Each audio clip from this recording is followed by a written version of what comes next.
Good morning, students. Today we'll start with English literature. Before we begin with English literature, I want everyone with their English literature textbook. Place the textbook in front of you. Turn to chapter number 1, page number 1. Hold a pencil in your hand. You can pause the video. Once you're ready, you can start the video again.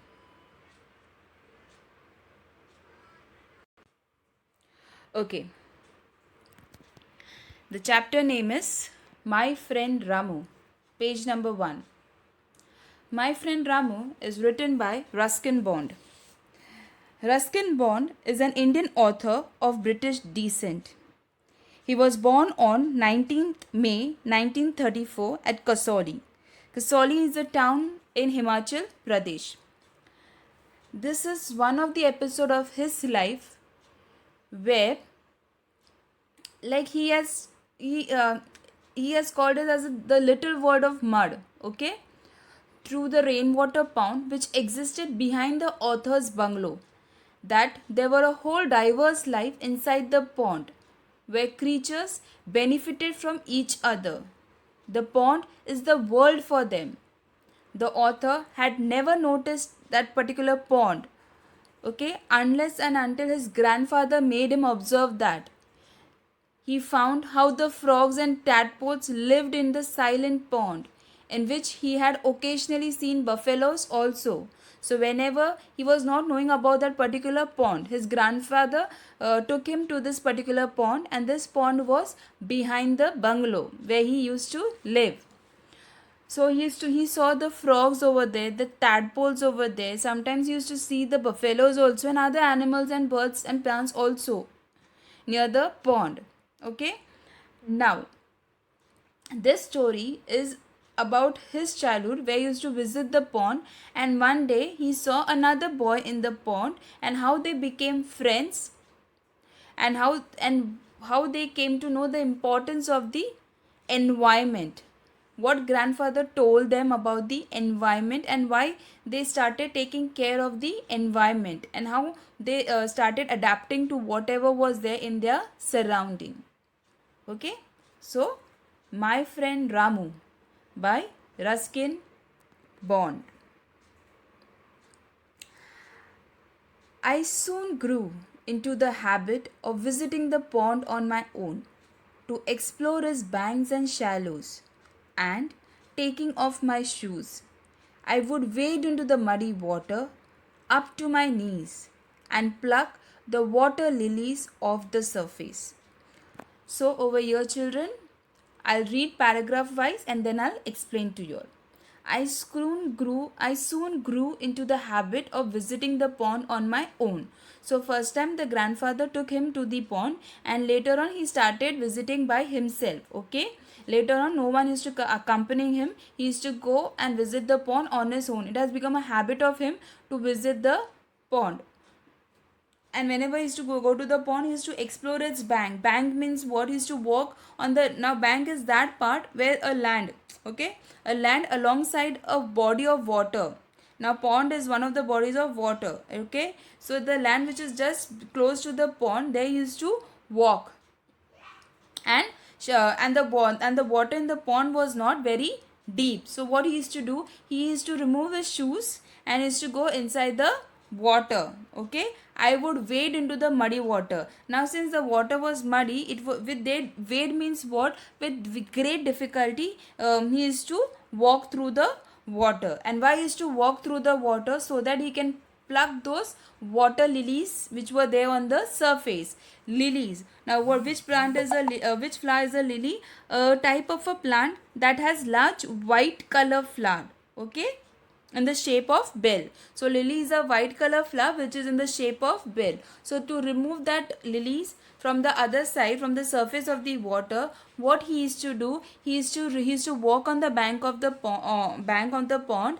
He removed his shoe and he stepped in that muddy water. And since the water was not very deep and it was muddy, though the water was not very deep, but since it was muddy, so it was difficult for him to take one step. Okay, but still he used to take he used to walk in that muddy water, and the water was still when he used to go inside the pond, the water would was there up till his knee, so he could go and pluck the water lilies. Now not only water lilies, but there are some other plants and flowers also that grows in the pond. For example, coconut tree you can see on the near the ponds, banana trees, flowers like lotus, they also grow either inside the water or they are around the ponds. So in the first paragraph, children, underline the word shallow. Now, turn to page number 2. One day, when I reached the pond, I found it already occupied by the buffaloes. Their owner, a boy a little older than I, was swimming about in the middle of the pond. Instead of climbing out onto the bank, he would pull himself up on the back of one of his buffaloes, stretch his naked brown body out on the animal's glistening back, and start singing to himself. So what the author is saying, that one day, every day is to go. So one fine particular day, when he reached the pond, he saw that the pond was occupied. Occupied means what? There were already buffaloes in the pond. And then he saw a small boy. Okay, the small boy was older than him. Older means what? He might be a little bit elder to him. He was swimming in the pond. In the middle of the pond, he was swimming. And instead of walking, instead of climbing out on the bank, instead of coming out of the pond, what he did, he would he got himself on the back of one of the buffaloes, and he laid on his back. You can see on page number 1 how the picture is, how he laid on the back. He has kept both the legs on either side. One leg on the left hand side and the other leg on the right hand side. So he kept his leg on both the side, and he with both legs on each side, and he was sleeping on the back of the buffalo. Now he stretched his naked body. Naked body means what he is talking about. The author is talking about the boy's skin color, the body of the skin color of the body. So what was the color of the skin? Brown color of that boy. Okay, on the animal's glistening back. Glistening means what? The shiny back of the buffalo. So what happened? He laid down on the buffalo. Okay, with legs on each side of the buffalo. Okay, and he started singing a song.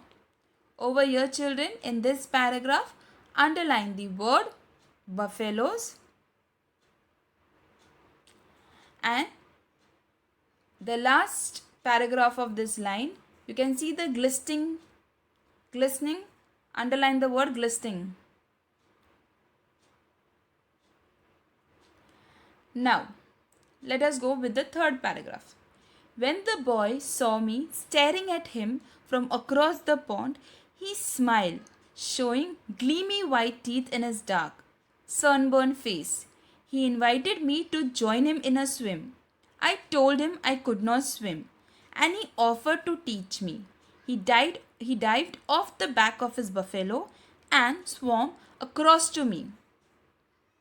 And I, having removed my shirt and shorts, followed his instructions until I was struggling about among the water lilies. So in the third paragraph, the author is saying that the boy what happened, he was singing. So all of a sudden when he was singing, he saw the author looking at him. Staring means what? To look at that particular boy from the other side of the pond. So when he looked at author, he gave a smile. Okay, and when he smiled, what happened? His teeth were the white, since his face have become dark because of the sunburn. Okay, because he was in the sun, na? So because of the sunburn, what happened? His face became dark, and in that dark color, the background is completely dark. His face is dark, but from that dark face, he can see the teeth. Okay, the teeth were like really very white. Gleaming white means what? They were shining white. Why they were shining white? Though the teeth were not very white, but because of the background, because of his skin color, the skin color of the face was dark, because of which the teeth were shining. Then what happened? With the smile, he invited the author to swim along with him. But the author said that I do not swim. Okay. I do not swim, because the author was not farmer's boy. Because we can make out this, because he said in this only in this paragraph itself, the author is saying that he is wearing the shirts and shorts and shoes. Okay, so he was not from the farmer's family. I'm talking about the author. So he said to that boy that I don't know to swim. So he said, the boy said that don't worry, I will teach you how to swim.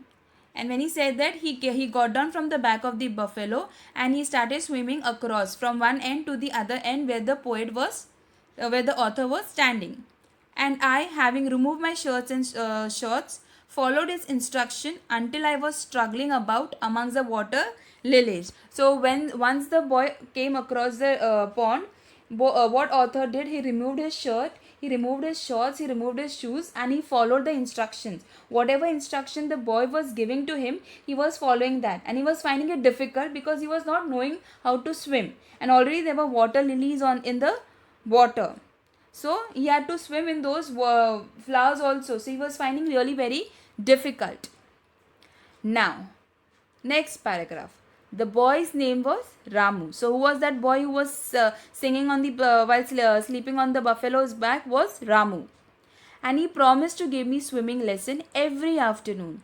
And so it was during the afternoons, especially summer afternoons, when everyone else was asleep, we met. So what happened in this paragraph? The poet is introducing the name. He's telling us the boy who was in the pond, okay, sitting on the buffalo's back, who was sitting on the back of the buffalo. His name was Ramu. So what Ramu promised, that he will give the author the swimming lessons, okay, every afternoon, because during the afternoon time everyone is sleeping, so they are not disturbing anyone and no one will disturb them. And he's talking about the summer vacations, okay, because here he has mentioned summer afternoon. So from here only we can make out that he is talking during the summer vacations or during the summer season. So every day during the in the afternoon they started meeting, okay, because that was the best time for them, because everyone else is sleeping, so no one is there to disturb them. So now that has become a routine to him. Every afternoon he used to go to the pond, and even Ramu used to come over there and they used to swim together. Ramu used to teach the author how to swim.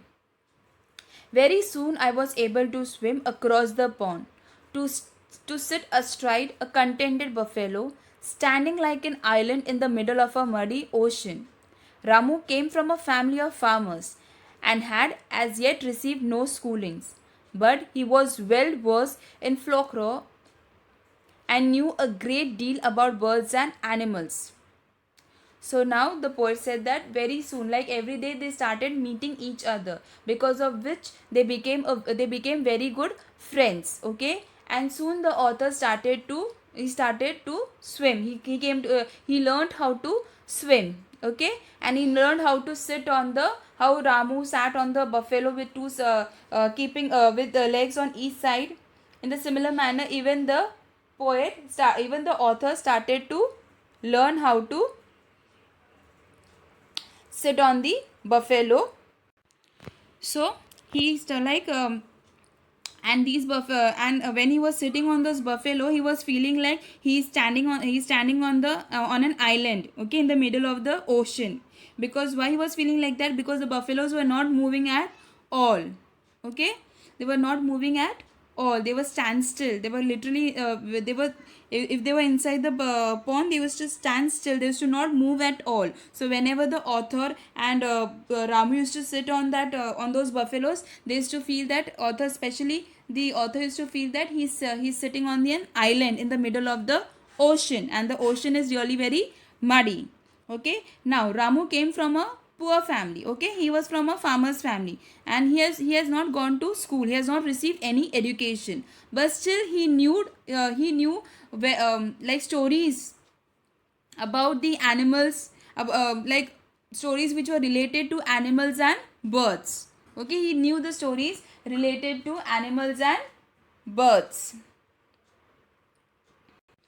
So the author is saying that though he did not go to school, he had not received any kind of education, but still he knew the stories related to like traditional stories which were related to birds and animals. Okay, so they spend their times chatting, swimming, racing with each other in the water, or just simply laying on the back of the buffalo. So this was the thing which they used to do in the afternoon. Now, over here, children, in this paragraph, underline the word asteroid and folklore. Folklore.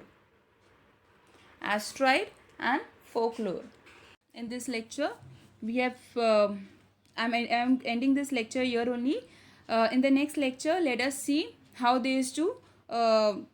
What they used to do when they used to be when the Ramu and the author used to sit near the pond during the afternoon time, and how they used to admire and observe the nature and what they have learned from nature, and why it is important to take care of the nature. So today we have learned about how author and Ramu met each other, how they became friends, and how Ramu helped the author to learn swimming in the pond. Children, whichever words we have marked today, learn those spellings as well as the meanings. The meanings are given at the backside of the textbook. You can refer chapter wise. So from the first chapter, whichever words we have till page number 2, whichever words we have marked, learn the meanings and the spellings of it.